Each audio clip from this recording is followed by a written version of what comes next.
Hey everybody, this is Jason Rivera from ValueInvestingJourney.com and Press On Research today to talk to you about the next case study and start the next case study. This one on Iconix Brand Group Inc. Stock ticker ICON. Icon. If you're a subscriber, you know that I've been asking for case study candidates for a while, and I've been building those over the past month or so. So I'm planning on doing a bunch of case studies in the coming weeks and months. This one, Iconix Brand Group, was suggested by Professor Andrew. So thank you, Professor, for this recommendation.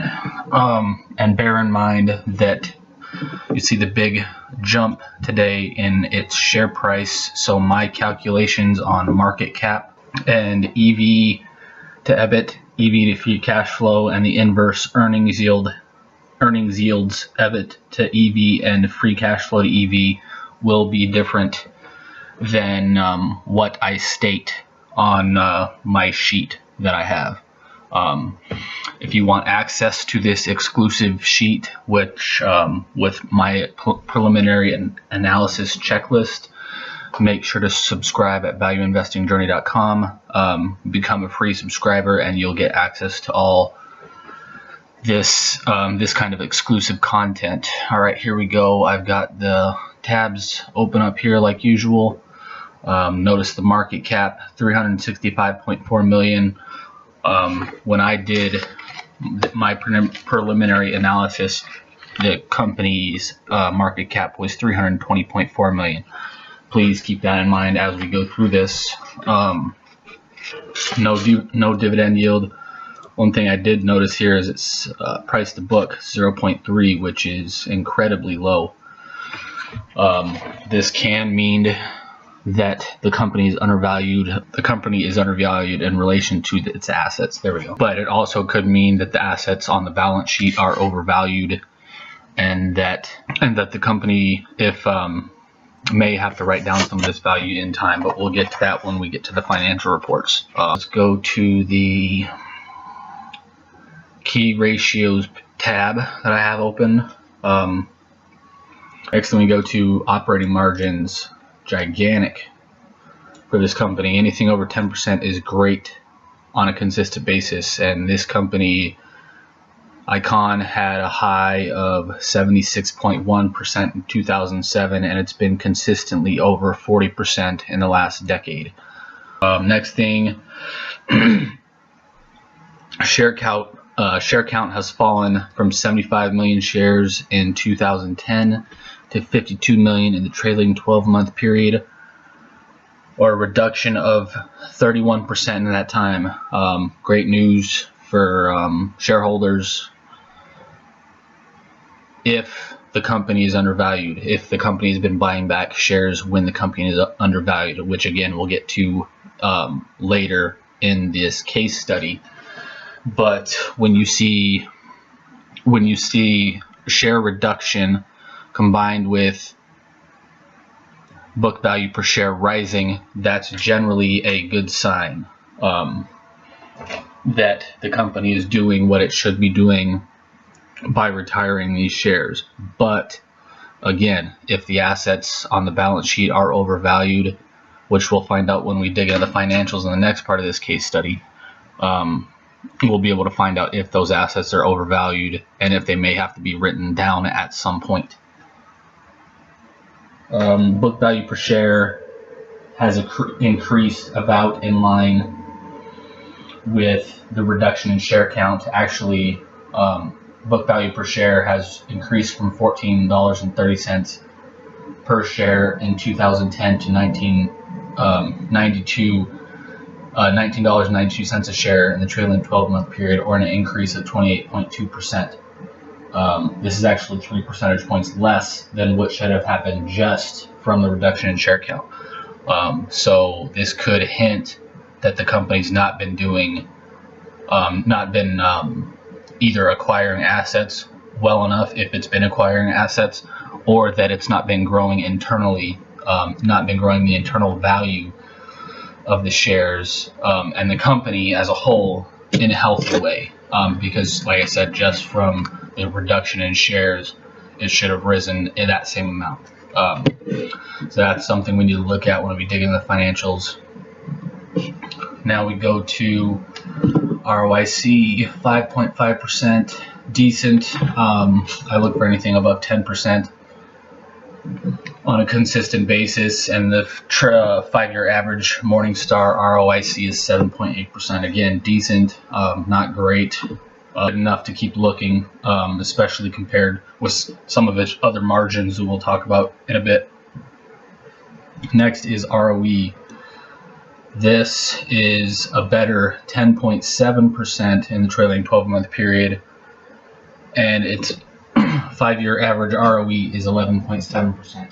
Great, it's above my minimum 10% threshold, but as I've talked about in previous case study videos, when ROE is higher than ROIC, it means the company has debt, and when ROIC, or when ROE is double ROIC, that means the company has a significant amount of debt, which we'll get to shortly. Next, go to the cash flow tab, open up free cash flow to sales percentage, 45.4%. That means that for every dollar in sales this company has, it produces 45.4 cents of free cash flow. That's incredible. Anything over 5% is considered great. So 45.4% is, I think, one of the highest I've ever seen at companies I've ever looked at. And it's been consistent over the years. 5-year average free cash flow to sales is 47.8%, so it's actually dropped a little bit in the trailing 12-month period, but like I said, a drop of less than 3 percentage points to only 45.4% is incredible. Something we need to look at and find out why this company produces so much cash. Most companies do not produce this kind of cash, so we need to figure out why and if it's going to last, which according to this it will, but we just need to figure out what's going on here. I've never seen free cash flow to sales numbers this high on this regular basis I don't think on any company I've ever evaluated over the years, so it's interesting to me. Let's go to the cash or the efficiency ratios tab. Cash conversion cycle is not reported, so we'll need to figure out, go to the balance sheet here and balance sheet tab, open up, look at receivables, switch this to annual. This company is a brand management company. It owns brands like Joe Boxer, candies, etc. So inventory, obviously it doesn't have to deal with a lot of inventory. It just manages the brands. It doesn't sell the products. We'll get more into this in the financials part, but that's why receivables and inventory are not, or that's why the company doesn't have any inventory and why it doesn't report its cash conversion cycle. Okay, and I calculate its EV. Again, remember that my EV and calculations will be different from what's stated here because there's a big rise in the share price since I did my calculations. EV to EBIT is 9.1, EV free cash flow is 9.05, and EBIT to EV earnings yield is 11%, and free cash flow to EV earnings yield is 11.1%.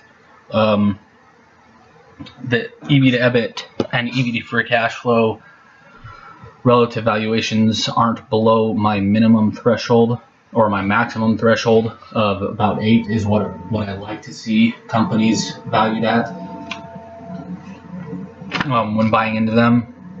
I found that gives us a great margin of safety, and I've had great success or good success with that over time, so I've stuck with it. The earnings yields are okay. With interest rates being low right now, anything over about 10% is great, but obviously the higher the better. Earnings yields is the expected rate of return you should expect owning the company within the next year if you buy it. So 11% return is okay, not great, and we will see why when we go back to the key ratios tab and look at its financial health, why I'm concerned about this company and why its EV is so high at 1656.4 compared to its market cap of 320.4 million. Its cash and short-term investments as of the latest quarter make up 4.5% of the balance sheet, but short-term debt and long-term debt, especially worrisome is long-term debt, 48.4% of the company's balance sheet, and after subtracting cash, net debt, total short-term and long-term net debt equals $1.336 billion, or 4.17 times the current market cap as of when I calculate at $320.4 million. This is scary to me as a conservative value investor whose number one goal is to not lose money. This company's debt threshold is way above what I normally consider as an investment. So we need to figure out why the company has so much debt, and B, since most of it is long-term, can it keep paying off that debt, or will it have to restructure at some point, write down assets, sell assets to pay off debt, those kinds of things. Also of note here is that the trailing 12-month balance sheet is made up 79.6% of intangible assets. Could be a significant hidden value here if the company has valuable patents, but since I know this company is a brand management company, most of these assets are likely to be trademarks, brand names, etc. that can be valuable, but brand names, trademarks, and the like are most of the time the least valuable competitive advantages to have, because unless you have a powerful brand name like Marlboro in cigarettes, Coke in soda, and stuff like that, trademarks and brand names don't really hold their weight over time.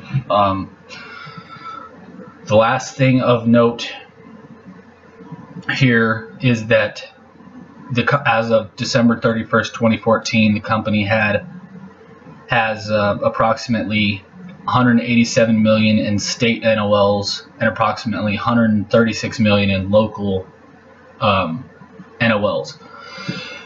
This can add a significant amount of value to the company, but as I'll talk more in the valuation section of this case study,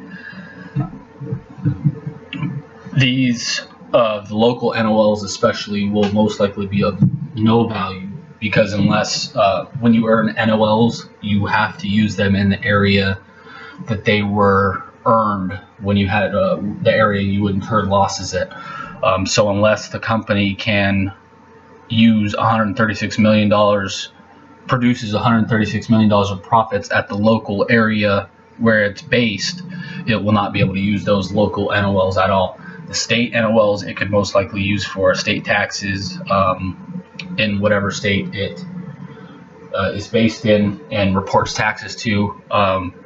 But again, we'll talk about that in the valuation part of this case study, which at this point I would already have enough information to know that I wouldn't consider investing in it because of the huge debt load.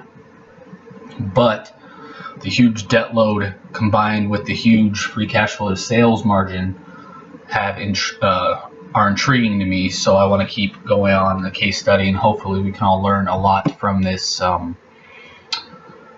for lack of a better term, odd company in terms of margins and debt loads. So until next time, If you want access to my exclusive preliminary analysis checklist, and want to get all future content and exclusive content to your inboxes as I release them, make sure to subscribe to valueinvestingjourney.com. Thank you. Bye.